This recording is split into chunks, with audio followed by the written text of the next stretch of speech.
Bueno, buenas tardes a todos y todas. Bueno, como dijo Lorena, vamos a hacer solo un repaso de la charla que tuvimos el miércoles, porque ya abundé en el tema, pero bueno, nos parecía importante recalcar dos o tres cositas, por ejemplo, el protocolo de ingreso y qué hacer en caso de una persona que presente síntomas al ingreso o en su jornada laboral. Voy a intentar compartir, esperemos que se pueda. Bueno, entonces era un poco hablar del gráfico de ingreso, ¿no es cierto? ¿Qué hacer al momento del ingreso? Entonces, como primera medida, no sé si se ve bien ahí, Nacho. Ahí. Estamos bien, Sí. ¿no?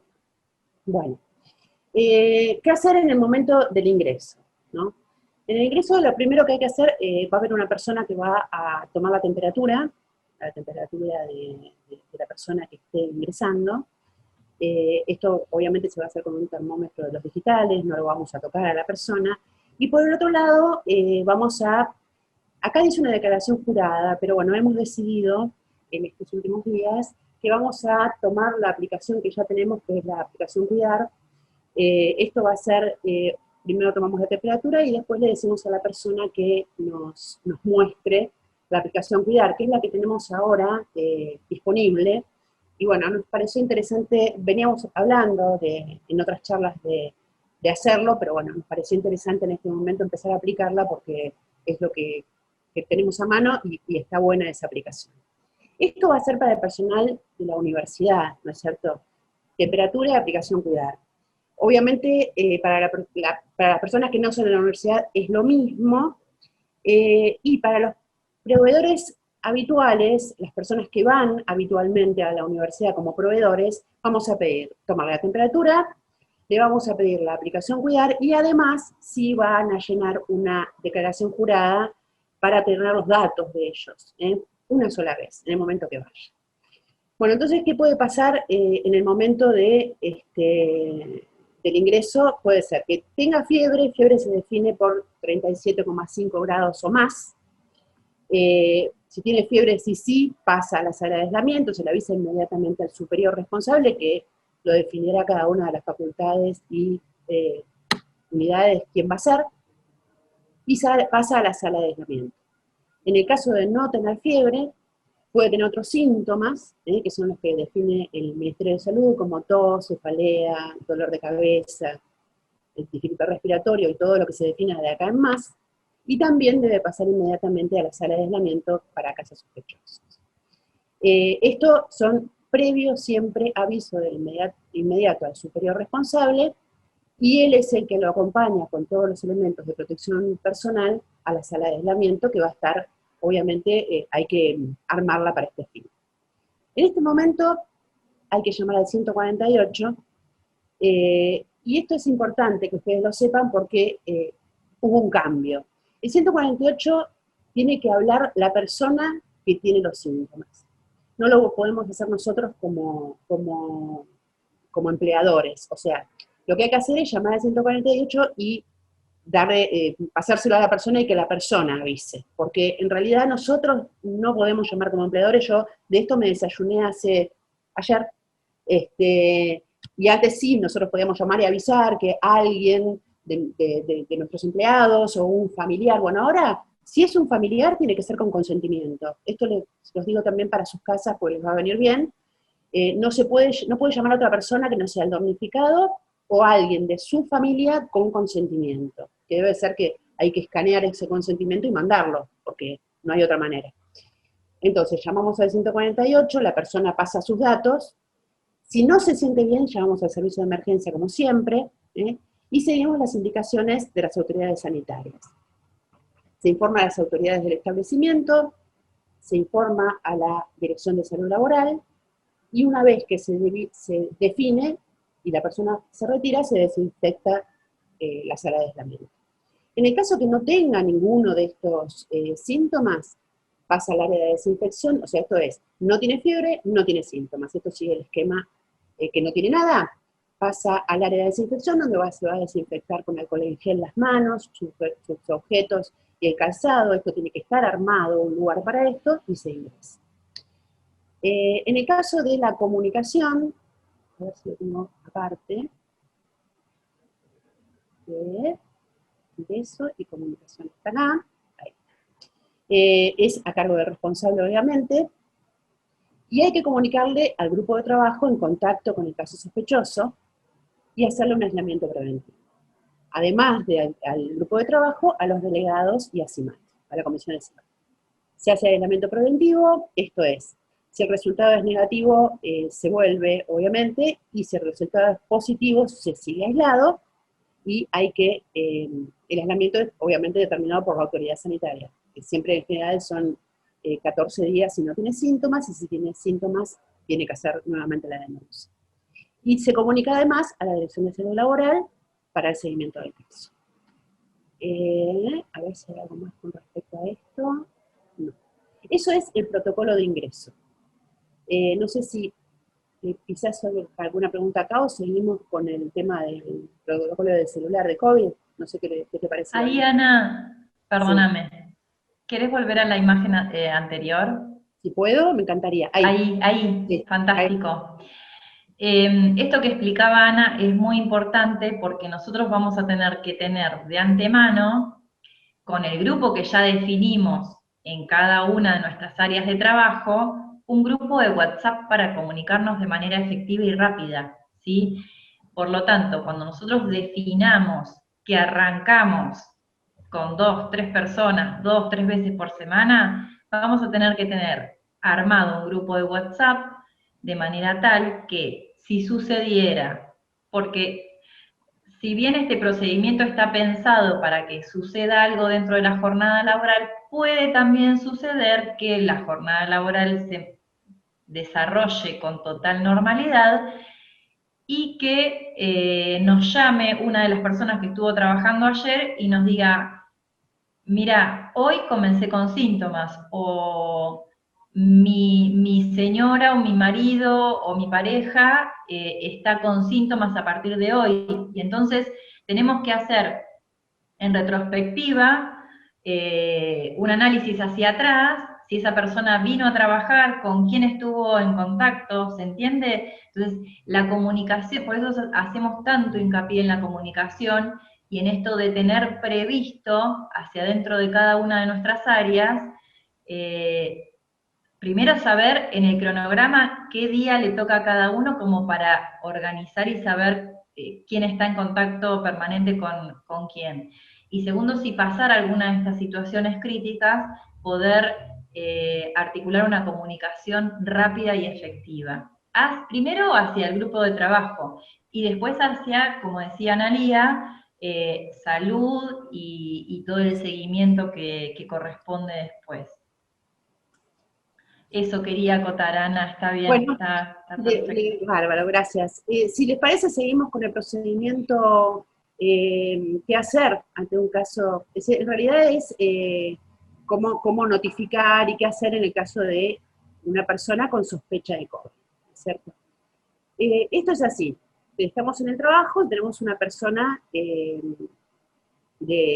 nos avisa, como dice Lorena, o tenemos una persona. Si tenemos una persona en el momento de la jornada laboral, hay que seguir los pasos del aislamiento, de la sala de aislamiento, como, a ver, en la filmina anterior, filmina, estoy en otra época, me parece no se llaman más filminas, pero bueno, desde la sala de aislamiento, la persona está trabajando y nos informa, mira, tengo fiebre, me duele la cabeza, tengo tos, alguno de los síntomas que creemos que puede causar el COVID, arranca, porque esto me había olvidado decirlo, arranca desde avisar al superior inmediato y pasar a la sala de aislamiento, y ahí todo igual. Porque esto parece ser que es nada más que el ingreso, pero también puede pasar que en la jornada alguien no se sienta bien y tengamos que también actuar. En cuanto al procedimiento del celular, no sé si todos saben que nosotros ya tenemos un celular específico para los casos de COVID. Entonces, ante la persona sospecha, si sospecha, avisa. Entonces, lo que vamos a hacer es lo siguiente. Si los síntomas son leves, se indica aislamiento domiciliario más sugerencia del hisopado. Obviamente, si no son leves, emergencias médicas y hablar a la obra social e informar al 148. se indica aislamiento domiciliario y se sugiere hisopado. En este caso pasa lo siguiente, el hisopado, el ministerio no lo hace en todo el mundo, pero sí lo están haciendo las obras sociales. Entonces, nuestra idea es hacer un poco de nexo, salud, que haga de nexo, para que la persona se pueda hacer el hisopado en el caso de desear hacerlo y que el ministerio decida que no.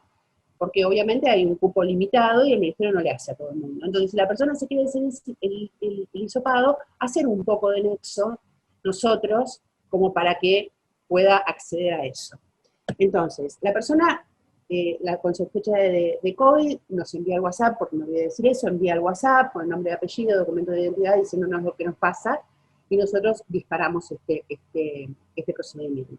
Entonces, indicamos el aislamiento domiciliario, sugerimos el hisopado, acá siempre va a haber una persona administrativa y un médico que sigue todo esto, un médico del área. Mandamos un documento con recomendaciones para cuidado en el domicilio, que nosotros después, obviamente, esto vamos a mandar todos ustedes para que lo tengan, toda esta documentación. Y le ofrecemos a la persona nuestro equipo de salud mental. Esto puede, ¿por qué? Porque hay muchas personas que se asustan mucho, obviamente. Hay gente que, la verdad, que tiene síntomas y no dice, no es necesario, pero nosotros siempre tenemos el equipo de salud mental y se lo ofrecemos. Entonces, lo derivamos al equipo de salud mental, lo seguimos cada 48 horas, igual desde el punto de vista médico, obviamente, y el equipo de salud mental, y puede pasar que el resultado sea negativo, ahí finaliza el caso. Si es positivo, vemos el tema de denuncia a la RT, que es todo un tema, en realidad lo denunciamos o no lo denunciamos, eso lo vamos a ver nosotros. Si no lo denunciamos, continúa el aislamiento hasta el alta, y si lo denunciamos, lo mismo, continúa el aislamiento, y al alta se hace una información sobre donación de plasma. Esto va a ser, así va a ser el procedimiento. Si tenemos algún caso sospechoso de COVID, tendría gente de la misma. Bueno, creo que acá ya quedarían las vías de comunicación. Y mientras les dejo esto, les quería comentar el tema de la comunicación de factores de riesgo, porque en realidad siempre se tocó el tema como que había que comunicar, pero bueno, ahora nosotros les vamos a mandar en estos días, seguramente la semana que viene, les van a llegarle a todos ustedes un email en el cual le vamos a especificar cómo debe ser la comunicación, pero igualmente se los voy adelantando. La comunicación se hace o por vía WhatsApp, que no es sí, es al segundo WhatsApp que ven acá, a consultas COVID, a este número es que hay que hacer la comunicación, o al mail carpeta.médicos@presionlp.edu.ar.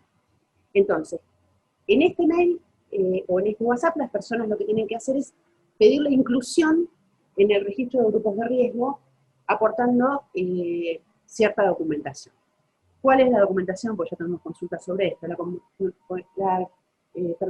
documentación es o un certificado médico en el cual conste la patología por la cual hay que incluirlos en este listado, que no tiene que ser ya, no tiene que ser actualizado, pero que tiene que ser por lo menos dentro, diríamos, del último año. Y por otro lado, si no tienen un certificado médico actualizado, puede ser cualquier otro certificado o alguna certificación profesional en la cual diga que tiene esta enfermedad. Esto puede ser un certificado único de discapacidad, puede ser un laboratorio, puede ser un estudio por imágenes, porque siempre va a haber un médico viendo esto. Y ni hablar si la persona está en junta médica, por ejemplo, nosotros ya tenemos el registro de esa enfermedad en nuestro sistema, obviamente se le va a dar sin mucha vuelta, digamos, porque ya lo tenemos. Por otro lado, si es por edad, la inclusión está por la edad, únicamente lo tienen que notificar. O sea, estoy incluido en estos factores, en el grupo de riesgo por mi edad. Y nada más porque nuestro sistema ya está. En el sistema nuestro tenemos los datos.